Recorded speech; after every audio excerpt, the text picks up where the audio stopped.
What's up, guys? We are back. Felicia Spencer, Dave Van Auken, Felicia Spencer's phenomenal lock picks. Fee, it's been a couple of weeks. I missed your face. I missed our Zoom talks. You were on vacation. I was on vacation, but we're back. Cool card this week, UFC San Diego. First of all, how are you? I'm good. I'm always. I feel like I'm always traveling, but for different reasons. It's not always just pleasure. But I'm at my sister-in-law's house. Beautiful. It's nice. Illinois. It's like I think it's like 70 degrees this morning. So pretty happy about that. Sophie, we just got back from Boone, North Carolina, had a great 4 or 5 day week.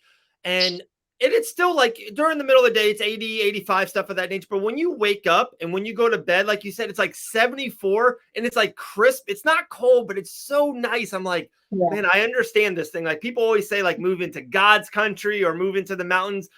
After this weekend, I kind of understand. This weekend, getting the kids up and going this morning, I'm sweating already. It's like 8:15 a.m. in Daytona. I'm sweating.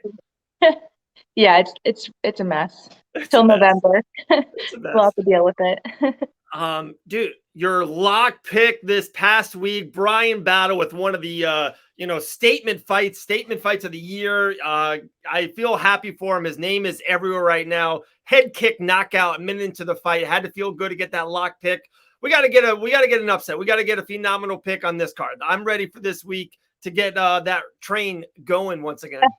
Yeah. It feels like it's been a while. We started off really strong when we started this with upsets, but it's the name of the game, So, but I'm happy that my locks are for the most part coming to fruition.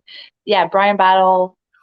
Just proves once again he's awesome. Great personality too. Another one that stands out for me is like great personality that everyone loves is just Sam Alvey, but everyone just is like, please, I know. And he's they let him go. He's finally gone. Oh, he is? Okay, I didn't even catch that part. But even his post after the fight, he's just so genuine, and he'll be remembered forever. Those were some of the standouts for me. Obviously, like main event, Jeff Neal, obviously huge statement. Yes, big win. That's a killer win over. Everybody loves both of those guys, So and Vicente was just. I always look, I think I picked him before as a favorite or my underdog or something. Everyone. That's a great win. That was a tough fight, a tough matchup for both of them. So. Okay, so funny fact going into it. So I was really high in Vicente Luque going into, and still am. He's it's mixed martial arts. If you're not Habib Nurmagomedov, everyone loses, right? He's always kind of been one of my dark horse guys for the division. It was a fun fact I heard in the fight. He's never been an underdog in the UFC. Never. I'm like, that's pretty wild for Luque. His whole career has always been a favorite. I know that's 2 in a row. But Oliveira's done the thing and he can come back. I'm not saying anything of that nature. I'm going to be super positive on Hands of Steel Neal. Like that's the best I've ever seen him. Yeah. And Luque, to me, I have in really, really high regard. Like I said, I had picked Luque in that fight. If Neal fights like that, he can beat any 170er in the world. I thought he was that good that night. And sometimes you just have everything is on. You feel great backstage. You feel good in the walk. You had a great camp, no injuries. Neal looked amazing. Like just hats off to Jeff Neal. Yeah, exactly. It is what it is. He was just better that night, and styles make fights, and he had Luque's number for sure. So very impressive. All right, we transition to UFC San Diego. Awesome card from bottom to the top. I love in this main event. You and I talk about it every once a month or once every 6 weeks. The UFC Fight Night main event is just like must see. Like I cannot not see this fight. Dominic Cruz, just an all-time, maybe the greatest bantamweight of all time. He's in that area. Cheeto Marlon Vera is like a fan favorite. He's just been on the rise for the last 2 years. He has a win over Sugar Sean O'Malley. He just got a great win over Rob Font. So a lot of stuff for Vera in this fight. It could be even a title eliminator. I'm not too sure. When I looked into the card, like I said, I love doing this. He's an underdog in this. I'm like, wow, is Felicia going to do an underdog and a lock in the same thing? I know you got to do it. You got to pull it out sooner or later. But let's just go into your phenomenal pick. Let's get your upset pick first, and then we'll go to your lock. So what's your upset you like this weekend? Yeah, my upset, I'm going to go down the card a little bit to Priscilla Cachoeira. She's fighting Eileen Lipsky. So I was kind of just looking at their styles and their records, and well, Arlene has a lot more submission wins, but she is vulnerable too to getting ground and pounded and that kind of thing. And Priscilla is very strong. She has a lot of wins with knockouts and that kind of thing. So yeah, I don't know. I just have a feeling that Priscilla's going to be strong enough to hurt her. I would guess like a TKO of some kind, throughout the fight, maybe later in the rounds. I'm not sure, but yeah, that's kind of the feeling I got from that. Was Arlene might be a little susceptible to the power strikes. Right. I like that pick. That's a good pick. That's a good underdog. Seems And like Priscilla, she does win 2 out of every 3. So I like that a lot. I think I know she lost to Jillian probably 8-10 months ago. Then she came back. She got a win since that, right? Yes, she did. Yeah, and she's a plus 180, so pretty sizable. Yeah. So yeah, that's my underdog this week. We'll see what happens. All right, we like that. So Priscilla gets the nod for the underdog. We're got to get on that roll. Let's go with your lock. Your lock's been money all year long. We definitely got back on track with the Bryan battle. I believe Amanda Nunes was your lock 2 weeks ago. We kind of didn't really talk a lot about that. Like I said, we were both kind of on vacation. But what's your lock pick this week? UFC San Diego, a lot of great fights on it, a lot of close lines as well. There's not a massive amount of huge favorites. So what's your lock on this week, UFC San Diego? Well, my lock is a pretty big favorite, but I'm going with Cheeto on this one. Okay. Like I said, just fan favorite. I love his style. I've been looking forward to seeing him fight for the title for a long time. And I don't know, Dom. I feel like if it was a few years ago, it'd feel differently. We haven't really seen Dom's best performance in a little bit, so I don't know. Maybe I don't know. I don't even know how to describe why I feel the way I do, but I just have a feeling that Cheeto is hungry enough to want that title and to want to keep progressing. And yeah, I just love his style. I think he's going to be really aggressive. And I think Dom's going to try to outsmart him, but I just don't think it's going to be enough, That's a good call as well. I agree on both spots. Usually I love kind of once in a while disagreeing, or we can have a battle with ourselves. I agree on both picks. You know what this fight really reminds me of?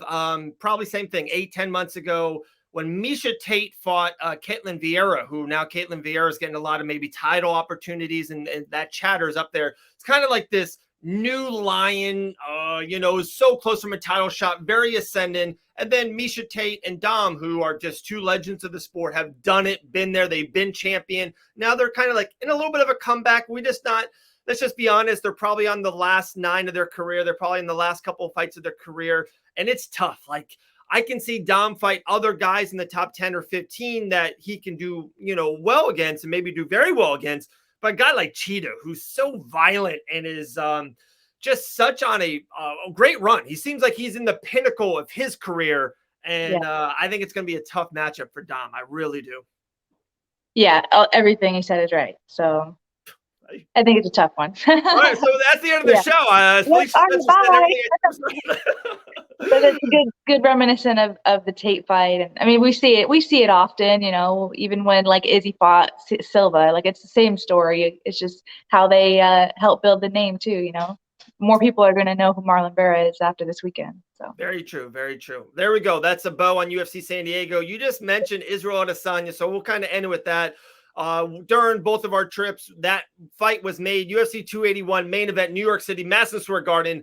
They always it's one of the biggest shows of the year at MSG. And they put Izzy back on the main event versus Alex Pereira, who knocked him out cold. What do you think of that matchup? What's your first lean? When the matchup's made, you see the fight poster. Are you leaning one way or another off the bat? Well, it's hard not to lean Izzy, but at the same time, I'd have to really think about it. And if there's a big underdog for Alex, it might be like a good dog situation for a payout, for potential payout.